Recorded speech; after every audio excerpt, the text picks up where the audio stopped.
Today I'm working on cocktail napkins in the hoop.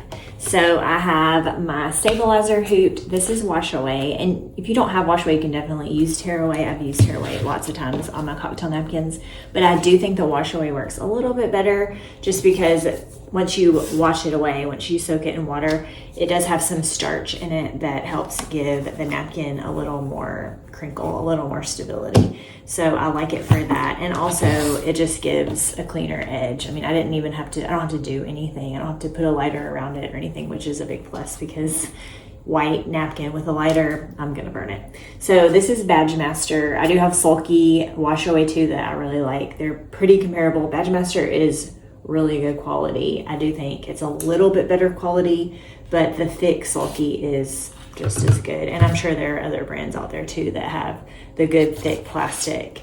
And don't come at me saying to use a shower curtain. I ain't using a shower curtain, okay, y'all? Okay, so these are super easy. Let me show you. So I'm gonna do everything in white today. I just like the classic white cocktail napkin. First, I'm gonna stitch onto the stabilizer directly.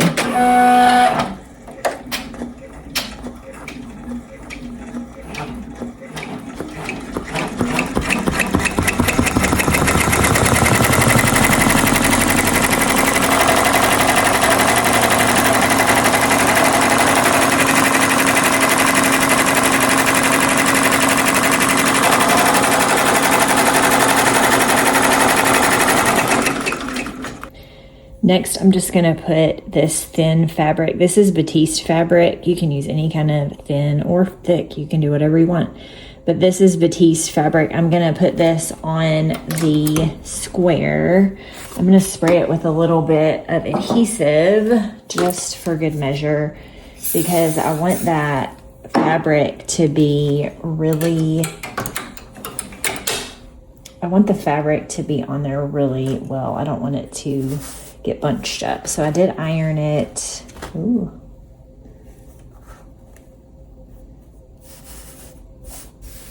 And now I'm gonna let it sew out again. Essentially, it's just like an applique.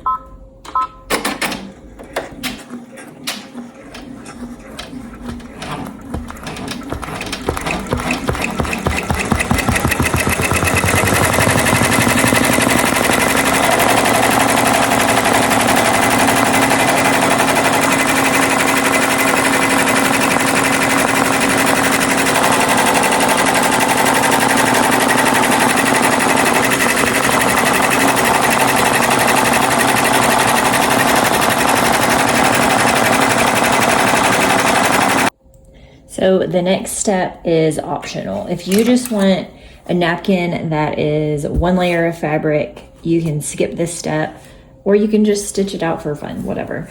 But this next step is gonna be the exact same, essentially, as what just stitched. But I'm gonna go ahead and put another layer on the back. Well, shoot, there's some thread in there.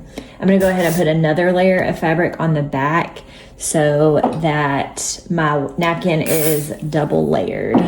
There's not really a purpose to double layering it since I'm not trying to cover anything up. Like a lot of times you want to cover up stitches that are on the front. I'm not doing that, but I'm gonna tape it to be sure. I just think it makes the napkin nicer to have it double layered. Okay, so that is the back. So I'm gonna flip it back over and stitch it one more time.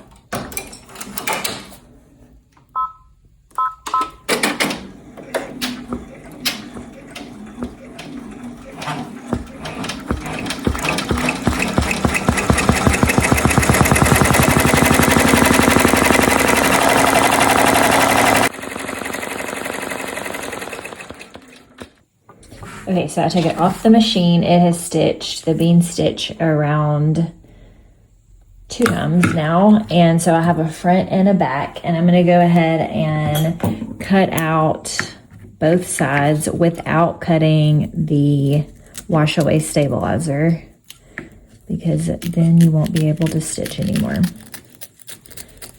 So cut as close as you can to the bean stitch without cutting the stitches also. That's why I use a bean stitch, because they're a little bit thicker than just a single, so you're less likely to totally destroy it.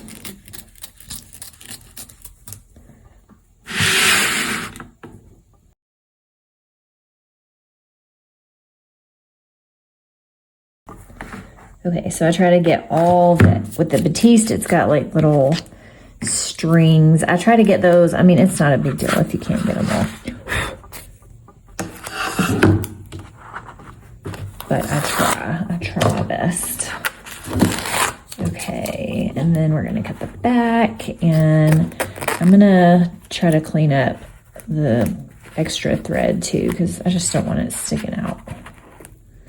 The less we have to clean up at the end, the better.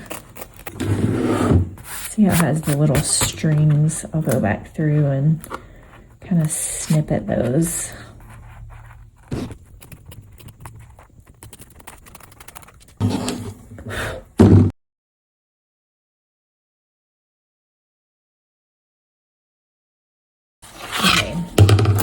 So it's all cut out, and I'm going to put it back on the machine for the satin stitch and the candle wick in the inside. I will say at this point, you may be tempted to iron it. Do not iron it. I would not recommend ironing it, just because, you know, it's plastic. So let's put it back on the machine.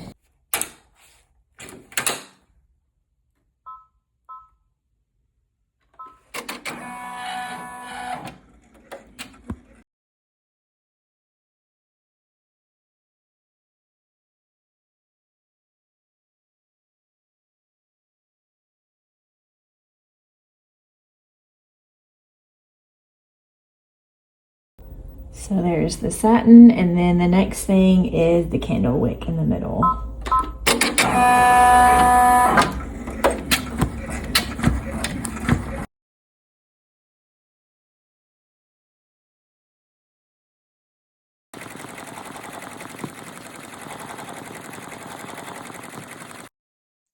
So I'm not sure where my audio went for this video, but anyway, I just pull it out of the stabilizer and it's pretty much good to go. I have to trim a few loose threads around it, like where it tied off, but it's really good. It amazes me every time that I don't have to do any more work. I do soak it in water for a little while just to get that stabilizer to all dissolve. This one's been soaked and ironed, and that stabilizer, that the starch that's in the stabilizer really makes the napkins so much nicer. So I have this design listed on Laurel and Lily Designs on Etsy. And I listed all the supplies that I used on my Amazon storefront and in my link tree.